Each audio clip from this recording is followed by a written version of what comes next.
if we want safe food, there has to be regulation and there has to be monitoring. If we can do it for the export market, then why should we not do it for ourselves? We lack a very strong framework for regulation. Just to manage recalls from the market, we are now also on a traceability system. As the sun rises over the skies of Nairobi, hard-working men and women are already in the markets, buying and selling fresh agricultural produce to make a living. Soko leo iko na mboga mingi sana sababu bei iko chini na mboga ni mingi, kwa hivyo ikiwa mingi lazima mboga iwe nini rahisi. In Kenya, the horticulture sector is a key export earner alongside tea and coffee. According to the Kenya National Bureau of Statistics report of 2016, the country increased its export earnings by 20% in the first 9 months of the year, crossing the 100 billion shilling mark for the first time in history. We have gained volumes that are going into the market that are able to meet the food quality standards by engaging our technical team to vet the exporters. When we vet exporters, we take them through a criteria where we are looking at are you able to show the source of your produce?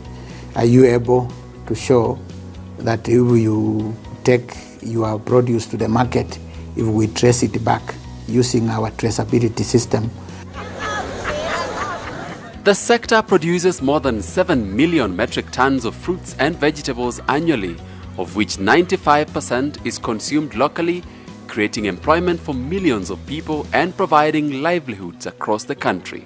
Vegetables, fruits and herbs is one of the major contributors in terms of export. Although the flower sector is the largest, but it is the leading in terms of domestic production, what we consume domestically, and also part of it is exported. Whereas the production and consumption of fruits and vegetables in Kenya has increased gradually over the last few years, food safety and quality of the produce in different value chains remains one of the biggest challenges facing the horticulture industry and making the produce very uncompetitive in the international and local markets.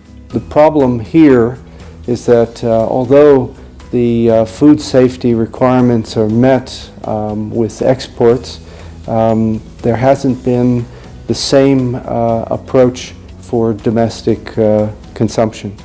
Handling of export products in terms of hygiene is quite high as compared to our own local market here. Here in our pack house, you can note the difference. We don't process from the floor, we do it on the tables and we follow hygiene rules strictly. And even the hand washes, we have procedures and SOPs and SSOPs. Those are standard operating procedures and sanitary operating procedures in the pack house, of which if they're doing it in the local market and they're putting them on the floor and they don't even have these procedures, the QMSs and all that, you know what I'm talking about, that pertains quality and hygiene in the pack house, then we are quite low in terms of standards for the local market. At the local level, we've been trying to see why aren't we able to regulate the way we do for the export market. One of the major weaknesses we have is we lack a very strong framework for regulation.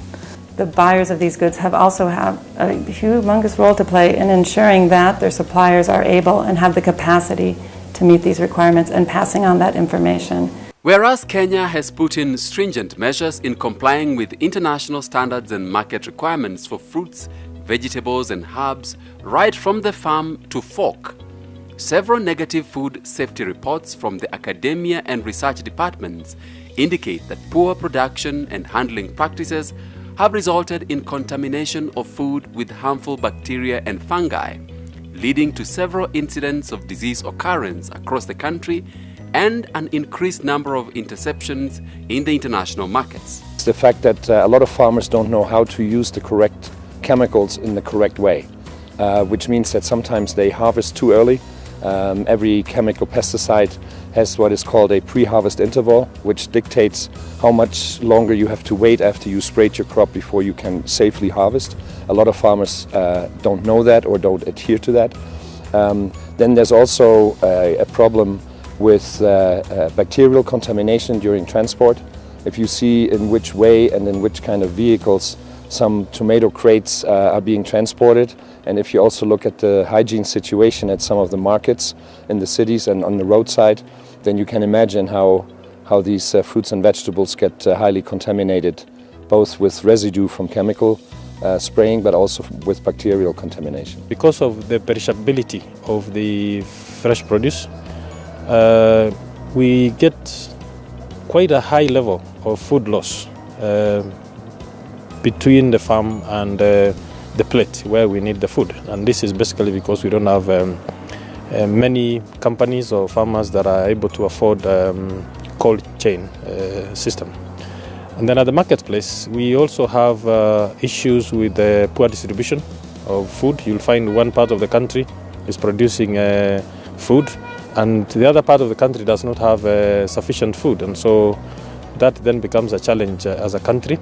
Hii biashara yangu inaafektiwa kwa sababu ya kuchelewa kwa market.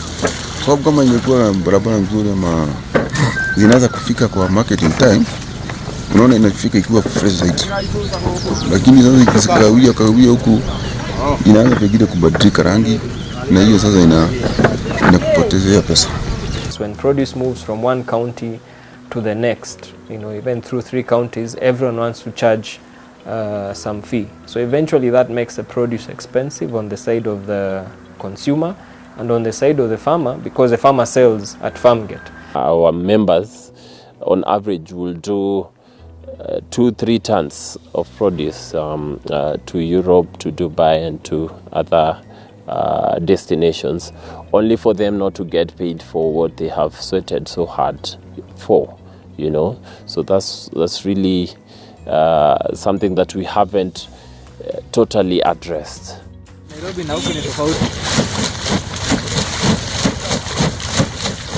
For instance, our visit to Kinare Market in Lari constituency, that is approximately 100 kilometers from Nairobi, we find several young men and women cleaning carrots on the open ground, sharing space with grazing animals such as sheep and donkeys, using water from the nearest dam.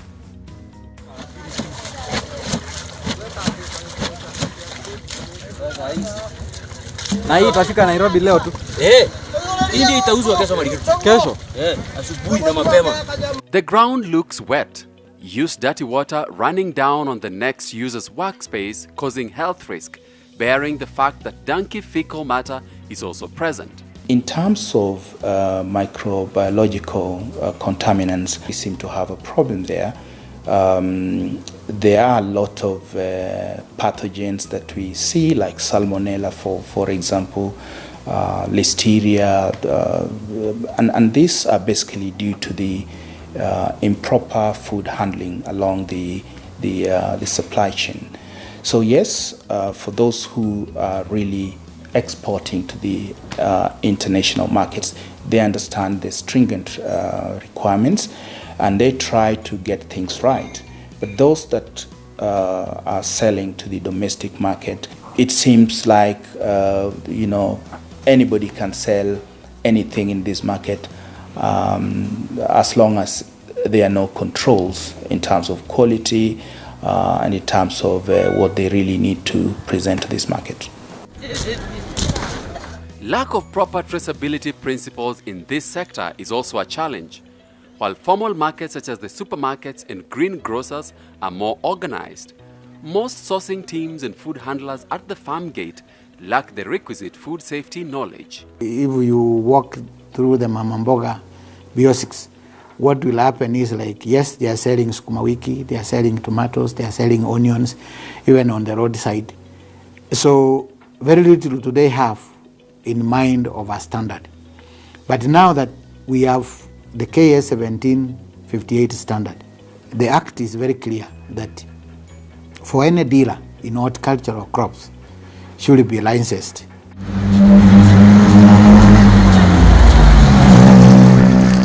It is a common phenomenon in most informal markets in Kenya to find food such as vegetables and fruits being sold on walkways in contact with dirt and fumes from vehicles driving by. Furthermore, Unscrupulous suppliers and traders also use chemicals to hasten the ripening of fruits like mangoes and bananas. You know, we do need to register commercial farmers. We need to, rather than everybody being a farmer whenever they feel like it and supplying food products to the population, in the future we will have to differentiate between commercial farmers, even though they're very small, who are going to supply products for sale, and others who just do it for their own consumption. Actors in the informal markets rarely have formal training in food safety, and few are aware of food safety risks related to the produce. We do not have enough technical people on ground, and especially because we farm in the remote areas, we have people whom we need to keep on training for us to really be able to produce good produce for export and also for local. I think a big challenge is the sector is still very informal. Agriculture in general is very informal, and some of the issues are lack of access to information and understanding of where those potentials lie and what are the requirements to meet those standards. On the international markets, consumers are increasingly concerned about food safety and the environmental dimensions of their food supply chain. As a result, governments, particularly from the EU markets, have imposed new stringent food safety measures regulating the quality of food imports. Food safety is driven by consumer groups, and when Kenya and other countries export to the European Union, for example, the controls are severe to ensure that the food exports meet the requirements. In the industry of horticulture, more so fruits and vegetables, we want people to be in associations. Why? The associations are going to be key for self-regulation, whereby members of the association will make sure that their association does not taint the market. Because one interception in the market does not belong to that exporter or to that vendor or to that handler. One interception in the market belongs to us as Kenyans. So all we are looking at is like we need to develop people's mind, people's understanding, to be very clear that whatever we are going to do, we want to follow the standard.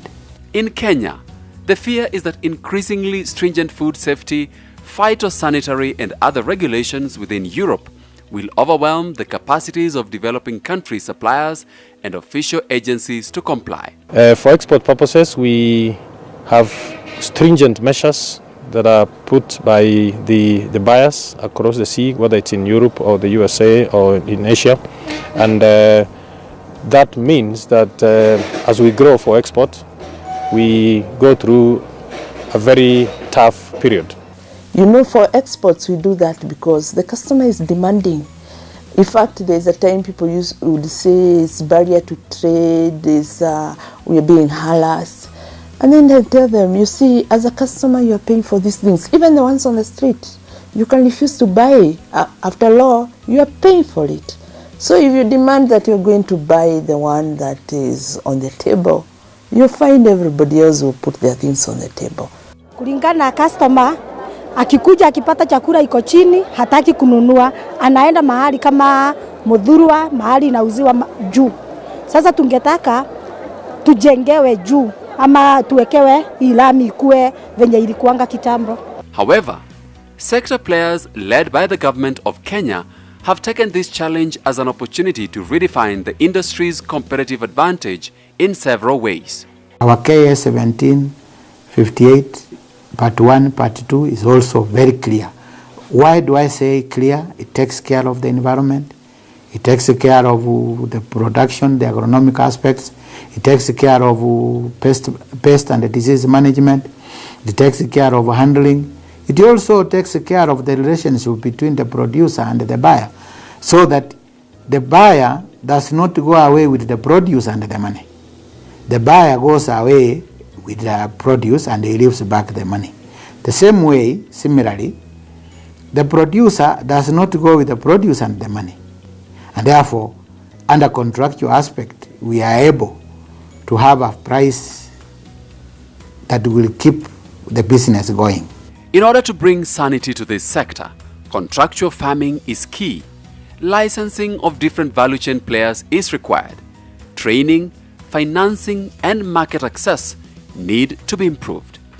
I think a number of things can be done to be able to improve that.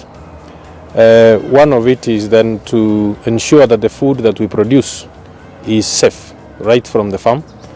That good agricultural practices are put in place, that farmers then ensure that whatever they do on their farm ensures that we have quality, safe food. The structures that has been put in place, a training mechanism and capacity building will have to be put in place so that these farmers are trained, both the producers and the traders who are trading in fresh produce.